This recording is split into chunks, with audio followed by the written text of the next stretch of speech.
Have you ever wondered why some women seem to effortlessly command respect while at the same time maintaining their radiance, magnetism, and presence that naturally draws people to them? Now, here's what people don't tell you about leadership, and is that women who command this respect and are the most successful are not trying to be like men. They're secretly and subconsciously embodying ancient feminine archetypes that give them access to a power source that most of us are not even conscious of.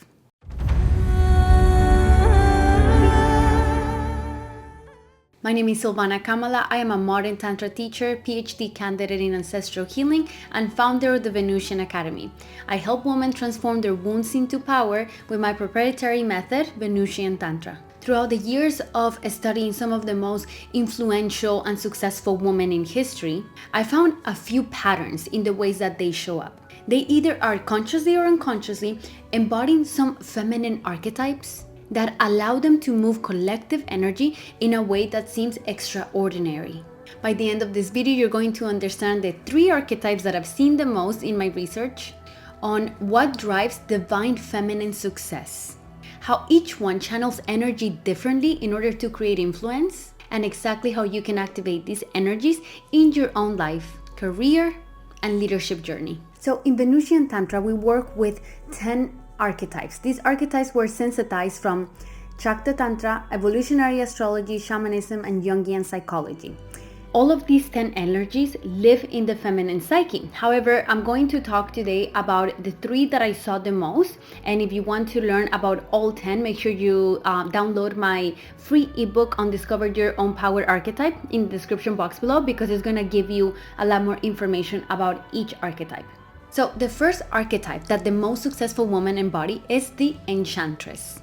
The Enchantress is the magnetic creator of connection. The Enchantress might sound like it's something related to manipulation of seduction, but it has nothing to do with this. The Enchantress is the magnetic muse of joy, creativity, and authentic connection. Her power is her ability to move energy through connection and through inspiration. Think about leaders like Oprah or Brené Brown. They don't really command through force or intimidation. They actually enchant others through vulnerability, storytelling, and creating spaces where other people feel safe and seen. The Enchantress knows that real influence comes from touching hearts and not just minds. I learned this the hard way. For many years, I was trying to just push through what made logical sense, and I wondered why some of my creations and ideas weren't really landing, and it's because they did lack that. They lacked some of the Enchantress magic of real vulnerability and genuine connection, because I felt there was I needed a wall of separation to protect myself. And whenever I started just disarming myself more in my work, letting my guard down, and becoming a lot more vulnerable about what was really happening and the parts of me that were creating these ideas, things dramatically changed. People didn't just agree or nodded or resonated with it. A lot of the women that I was working with were getting really inspired by the new things that I was creating and that we were sharing. So I got to see how just a little bit of bringing in some of the magic of the Enchantress really changed everything. It's like the stuckness removed itself, because all of a sudden, it's not that my work changed, it's that there was now an additional bridge that did not exist before. And activating and embodying this inner Enchantress is very easy. So here's how you can connect your inner Enchantress. Start by genuinely connecting with people. Whether you work in an environment where you don't like anybody, or it's very competitive, or you're afraid that people are gonna get too much on your stuff, just start with genuine curiosity to create that first initial connection. One of the best tools to use this is using storytelling. So if you want to connect with people, you have a big presentation at work and you have to deliver some hard facts, start with the story behind the data. Psychologically, everybody's gonna tell you, yes, this makes sense. But if you consciously bring in the energy of the Enchantress through your story, and your intention and your purpose in those stories is to touch your audience's heart, the people that are listening to whatever you are sharing receive you through their heart, Your inner enchantress is going to naturally inspire collaboration. The second archetype is the warrior. The warrior has nothing to do with aggression or domination. The warrior is the defender who acts with courage, with clear boundaries, and stands strongly for what she believes is truth. Her superpower is the ability to move through energy with decisive action and integrity. The warrior is about that deep integrity of honoring what we know is right. Some of the public figures that embody this warrior archetype very well is Alexandra Ocasio-Cortez and Greta Thunberg. Whether you like them or not, these are women that are not afraid to take the stand, and they are defending something that in their mind is sacred, is innocent, is important. They're able to do this even when it's unpopular or when it gets them a lot of hatred. In the case of AOC, she's standing behind her community and behind her political ideals, and she believes those are sacred, so this strength comes in. And with Greta, she's standing for the environment. So there is a certain energy of Mars which can come off as hard, but the thing about Mars is that it is hard on the outside because it's so soft on the inside, unlike Venus, which is so soft and mystical on the outside, but it's truly hard on the inside, like a diamond, because it's something that has been alchemized to create that beauty. So the warrior is connected to Mars, and Mars energy is in your face, but this in your face energy is also divine feminine energy. The warrior archetypes knows that sometimes the most divine thing you can do is say no, strongly and firmly. It cuts through confusion with clarity, and it protects what matters most. Some ways to start awakening and embodying the warrior archetype is to really learn to own your no in a beautiful yet energetically powerful way. Speak up whenever you disagree with something. Learn to set really good boundaries around your time, your energy, and the quality of work that you're willing to accept. The warrior's power comes from this unwavering commitment to what she knows is right. And the third archetype is the queen. This is the sovereign, authentic leader that claims her throne and inspires other people through presence and through decisive leadership. Her secret power is the ability of commanding energy and creating the vision for where this energy is going to go. She's able to create structures where other people will also thrive. The queen doesn't apologize for taking up space, for being different, or for making big decisions. The thing about the queen archetype is that this is not in the same context of your typical patriarchal king is. The queen archetype in the power archetypes is an outcast archetype. She's not socially accepted. And whenever you're not socially accepted and you have this vision in your heart that you have to give life to, you have no other choice than to become the leader of that vision.